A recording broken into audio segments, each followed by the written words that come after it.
Hello and welcome to Books of Blood. My name is John, and tonight I've got some book mail for you. So that being said, let's go ahead and get underway. This first book is one that I got from Amazon, and it's one that I've been wanting to read for a long time because I've heard so many good things about this book.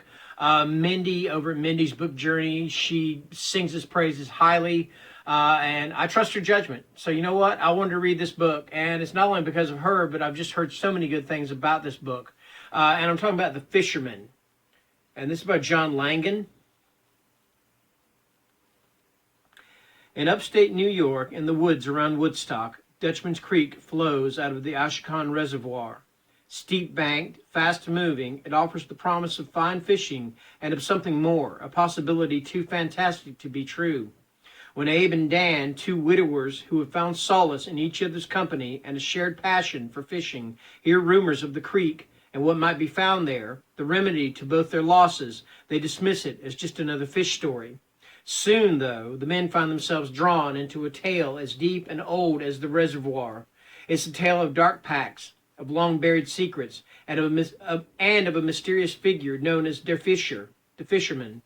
It will bring Abe and Dan face to face with all that they have lost and with the price they must pay to regain it. And that is The Fisherman by John Langan. Can't wait to read this one. And it's published by Word Horde. So, all right, here's the thing. All right. Okay, next up, this is one. Actually, the next two books are ones that were sent to me by Lost Cunningham, who, of course, has his own YouTube channel. Lost is also known as Timmy. That's his real name or his first name. And amazingly, Cunningham is not his last name. I did not know that. I always thought he was Timmy Cunningham, but I'm not going to tell you what his last name is because that's private, all right? You know, he keeps that private. So he wouldn't, because if he wasn't private, he wouldn't be Lost Cunningham. He'd be Lost whatever his last name is, all right? So that being said, the first one he sent to me, now this is one that I reviewed all the short stories, and he was doing a giveaway, and all you had to do was like comment, and then you would draw a name out of a hat or do whatever it is to pick the winner. But however, Timmy decided to pull an Oprah on everybody and just give whoever commented a copy of the book. So that being said, this is Nicholas Gray's Gray Matter. And this is also by a fellow booktuber, Nicholas Gray, a.k.a. Spooky Noodles. Like I said, I reviewed this as an ebook, and I'm glad to get a hold of an actual paperback copy of it. So let me read the synopsis. One boy finds a portal in the woods. At first, it's all fun and games, but things quickly take a turn. A man discovers why his company no longer allows smoking on the premises. Another man finds a videotape that changes his perspective on the world around him. And three boys go trunk-or-treating, but they have come across something that will change their lives forever. Gray Matter is a chilling collection of horror shorts sure to keep you up late. These tales are sure to have something for everyone, so hold on to your hats while Nicholas Gray rattles the gray matter in your skull. And that is Gray Matter. And I believe this is self-published because I have no publication thing on here. So yeah, I believe this is self-published by Nicholas. And it's short, pretty short, and the stories are pretty good. All right, yeah.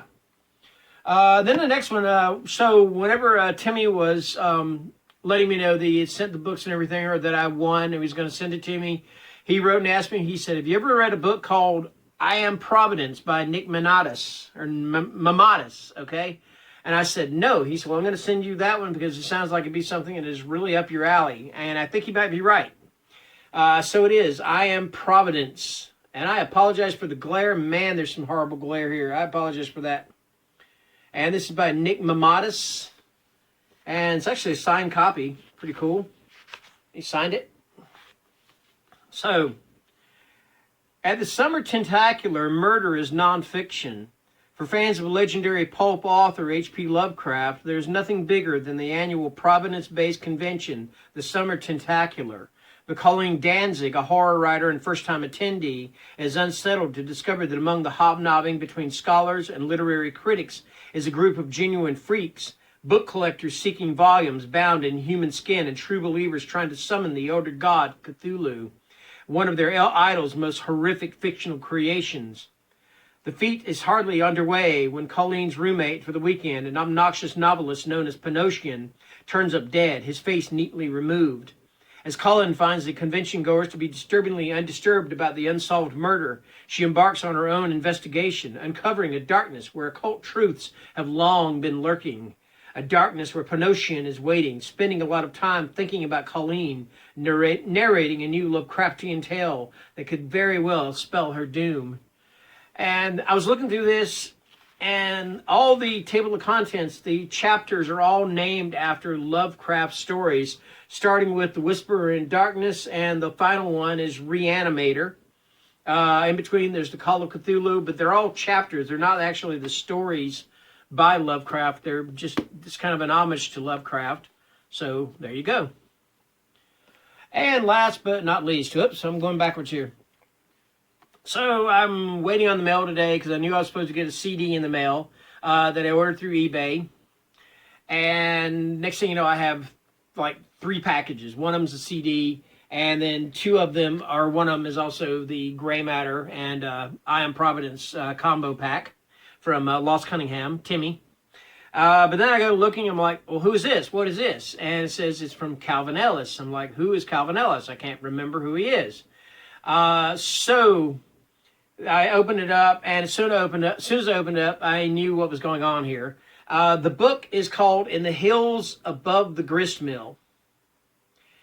And Nikki over at I Read Past My Bedtime had done an author spotlight on this author and on this particular book. And when I watched it, I said to myself, I want to read this book. This book sounds awesome. It is a Sasquatch or Bigfoot themed book. And pretty much when you say Sasquatch or Bigfoot, you've got me. All right, so I didn't think anything of it. And Nikki and I have become friends. We talk a lot on Instagram. And she said there's something she would like to send me. And I'm like, oh, okay, cool. I had no idea what she's talking about. She asked me for my address. I gave her my address. And then I got this in the mail. I'm like, okay. So I wrote I wrote Calvin Ellis on Instagram. And I told him, I said, hey, I got your book, but I don't remember ordering it. He said, no, a friend of yours wanted you to have it. And I said, okay, so I know who it is. So that being said, Nikki, I just want to say thank you. Thank you very much for this book. Also, thank you, Calvin, for sending it also.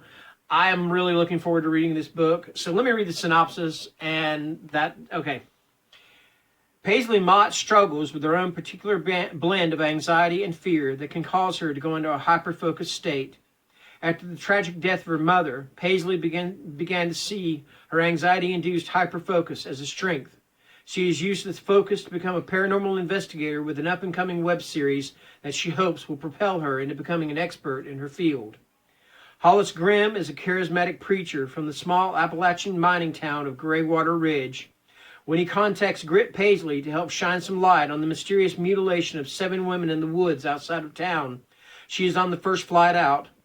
The locals believe God has sent a creature to punish the town for its sins, and this has captured Paisley's attention more than the preacher or the murders. The preacher, an outsider turned sheriff, The preacher, an outsider turned sheriff, an heiress, an internet celebrity, a man obsessed with the past, an old-timer with an axe to grind, an obsessed fan, and a growing number of bodies stand between Paisley and the truth. After digging into the dark secrets of the town's history and discovering its strange pattern, she must decide what is more dangerous, the monster in the woods or the people who believe in him. If she isn't careful, she will not be leaving Graywater Ridge with the story, let alone her life. And that is In the Hills Above the Grist Mill. And this just sounds like an awesome book. I can't wait to start reading this. I know I've said a lot of books. I can't wait to start reading them. And you would think I'm reading them all at once, but I'm not. I read one book at a time. So, yeah. And another thing about this is he actually personalized it, and it's really awesome. He actually stamped on a couple of little big feet or Sasquatch footprints. And he put, to John, a.k.a. Books of Blood, stay out of the woods, Calvin Ellis. And I thought it was really cool. So again, thank you, Nikki. Thank you, Calvin. And that's going to do it. That's my book mail. And thank you for watching. It's after midnight, and it's still hot here in Bakersfield. So yeah, that being said, again, thank you for watching, and good night.